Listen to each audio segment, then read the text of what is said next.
காஞ்சி மகா சுவாமிகள் அருளிய தெய்வத்தின் குரல் பாகம் 4 பகுதி 295 ஐம்புலனாலும் அழிவடையும் மானுடன். விவேக சூடாமணி என்று ஒரு உத்தமமான ஞான நூல் நம்முடைய ஆச்சாரியால் பண்ணினது. அதிலே ஒரு ஸ்லோகத்தில் இந்த பஞ்சேந்திரிய சமாச்சாரம் வருகிறது. ஒவ்வொரு பிராணி இந்த 5 இந்திரியங்களில் ஒவ்வொன்றினால் மட்டும் ஆசை வாய்ப்பட்டு நாசத்தை அடைவதை சொல்லி, மனுஷ பிராணி மட்டும் 5 இந்திரியங்களில் ஒவ்வொன்றாலுமே, அதாவது 5ஆலுமே மோகிக்கப்பட்டு அழிவதை சொல்லி எச்சரிக்கிறார், துக்கப்படுகிறார்.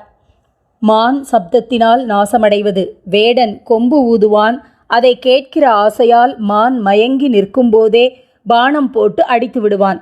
யானை ஸ்பர்சத்தால் நாசத்தை தேடிக்கொள்கிறது. கேட்டோ என்று மைசூர் காடுகளில் பண்ணுகிறார்கள். யானையே கொள்ளும்படியான பெரிய பள்ளம் தோண்டி மேலே அது பள்ளம் என்று தெரியாதபடி செத்தை செடி கொடிகளை பரப்பி வைத்திருப்பார்கள்.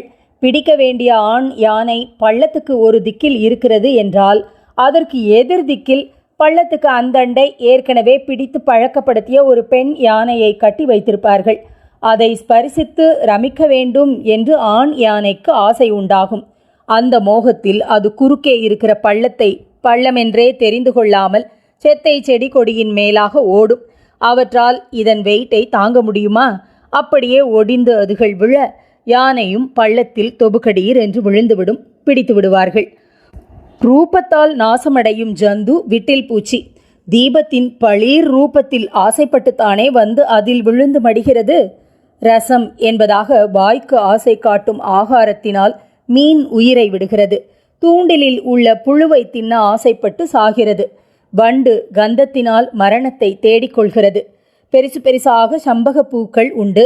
அதன் வாசனையில் நமக்கே மூக்கில் ரத்தம் கொட்ட ஆரம்பித்துவிடும். அத்தனை தீக்ஷணமான சுகந்தம். இப்படிப்பட்ட புஷ்பங்களுக்குள்ளே போய் வண்டு உட்கார்ந்து கொண்டு அப்படியே தன் மதி இழந்து சொக்கி போய்விடும். அப்போது புஷ்பத்தின் இதழ் ஒவ்வொன்றாக மூடிக்கொண்டு மலர்ந்திருந்த புஷ்பம் நன்றாக கூம்பிவிடும். அதற்குள் மாட்டிக்கொண்ட வண்டுக்கு அதோடு ஆயுஸ் தீர்ந்து போகும். இப்படி பஞ்ச இந்திரியங்களில் ஒவ்வொன்றால் ஒவ்வொரு பிராணி பஞ்சத்வம் மரணமடைகிறது என்று ஆச்சாரியால் ஸ்லேடை செய்கிறார். மனுஷன் 5ஆலுமே அழுகிறானே என்று பரிதாபப்படுகிறார். சப்தாதீச்ச பஞ்சப்ரேவ பஞ்ச பஞ்சத்வம் ஆபுக ஸ்வகுணேன பத்தாக குரங்குக மாதங்க பதங்க மீன பிருங்கா நரக பஞ்ச பிரஞ்சித கிம். குரங்க என்றால் மான், குரங்கில்லை. மாதங்கம் என்றால் யானை, பதங்கம் விட்டில், மீனம்தான் மீன், பிருங்கம் என்றால் வண்டு. நரக மனுஷனானவன், பஞ்சபி 5ஆலும் அஞ்சித கவரப்பட்டிருக்கிறான். பஞ்சபி அஞ்சித என்பது சந்தியில் பஞ்சபி ரஞ்சித என்று ஆகியிருக்கிறது. கிம் என்று முடித்திருக்கிறார். கிம் என்றால் என்ன?